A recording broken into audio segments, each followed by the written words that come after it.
We're talking to Ms. Greenlee and Mr. Jordan, and the topic is the organization that Mr. Jordan is the founder and CEO, Partners in the Struggle. And of course, Mr. Jordan, I think we promised that we'd give you an opportunity not only to talk about the organization, Partners in the Struggle, but to talk about some of your experiences dealing with this particular organization and what you would like to see happen in terms of making you more effective in doing what you're doing. Well, first of all, as far as making the organization effective, I think the families whose loved ones have been murdered, they must come out and be active. They must be proactive, they must be vigilant, and they must be steady in keeping the memory alive of their loved ones who've been murdered. And the reason why I say that is you have a lot of families who right now who've been affected by murder within the last 2 weeks. Okay. Denise Brown, Mr. Ping at Tennessee State University, his family, and Natalie Madison, who was murdered in Lytton Apartments.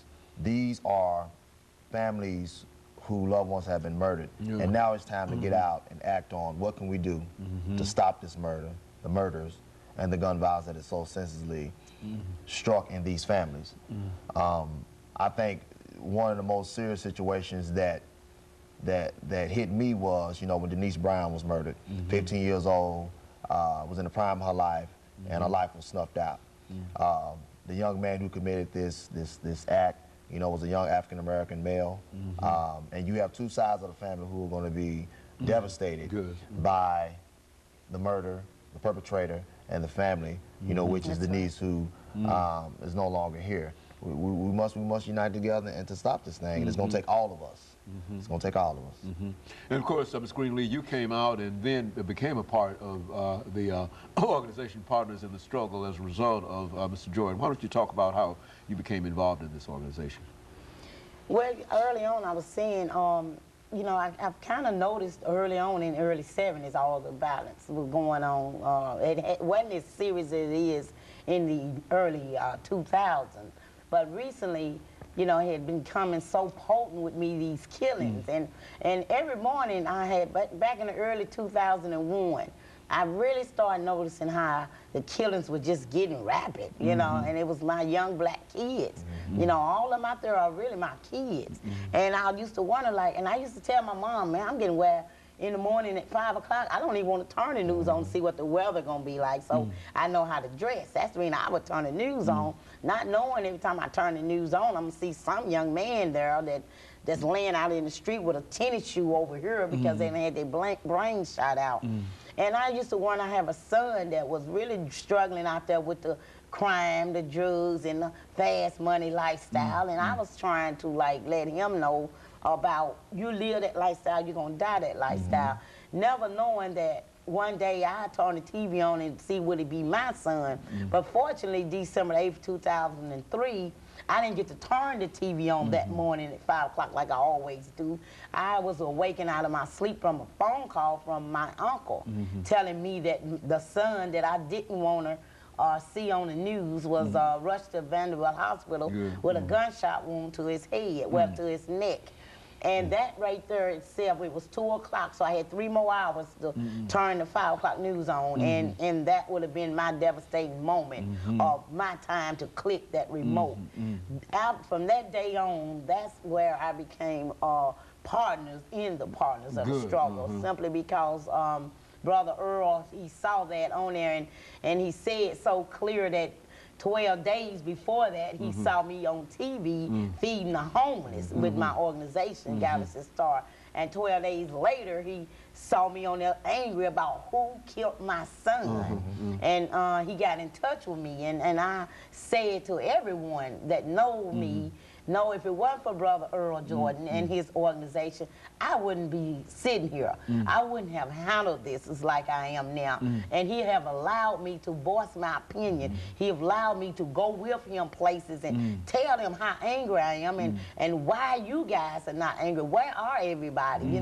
I condone the parents, and now I can say I know what you feel. See, Rodriguez was my only child. I didn't have any more kids to love on, and I know it hurts, and I don't know what the parents are really feeling, but I need some of these parents to get up come out and stand up. Now, early on, I did say, if you don't want to speak out, just stand behind me, and I'll be your voice. And he know that, and he repeats that a lot to the parents. It don't have to be the mother. It could be an angry auntie, an angry grandmother, or uncle, or granddaddy. I need some more voices standing behind me, because I'm fed up with this, and it's not going to stop. And the police and the media is not going to stop. And I'm not blaming them. I'm just saying, us mothers and us dads and granddads and grandmothers, aunties, we have to stop this. I am really angry about my son, or better yet, my son's murderer is free. You know, he's still running around out there to do that to somebody else because didn't nobody step up to the plate to have him convicted. I didn't have enough evidence to have him convicted. I don't know what happened right today. System failed. The system failed us. And so that's why I will always be where he asked me to be, and I'll always speak out and still let them know all of these kids that done got killed after my son. And I just have to say this right quick.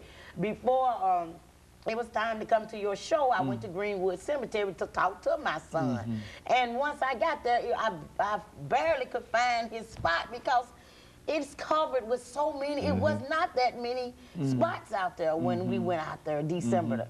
And I looked and I'm like, oh my God, look at all of these extra kids. And that's all they were, kids. And I just pretty much cried all the way back to the studio.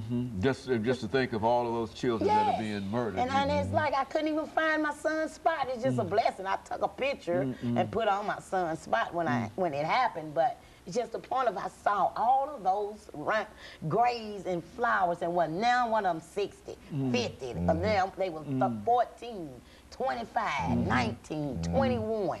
It's scary, and it done got out of hand, and we need some help here. This man had this kind of organization and this kind of time and this kind of heart to support people like us. Show to God we could get up and stand and fight for what he believed in and help stop some of this homicide. And we're the one can not do only the mothers, just anybody who might be in any way connected with those young people, because they left a memory here, and somebody ought to be concerned about that. I heard a young lady on the radio, 880, and she was saying what we need to do is get our kids back to the dining room table. That means you take that house shoe or that little shoe and you spank them, and you could be the next door neighbor, but it's time for all of us to get back and raising our kids, not just the ones who live in that house. The down the street neighbor needs to step up now. Very good. And of course, let me take this second commercial break, after which we'll talk about some other things. And we'll be back with you following this second very, very short commercial break.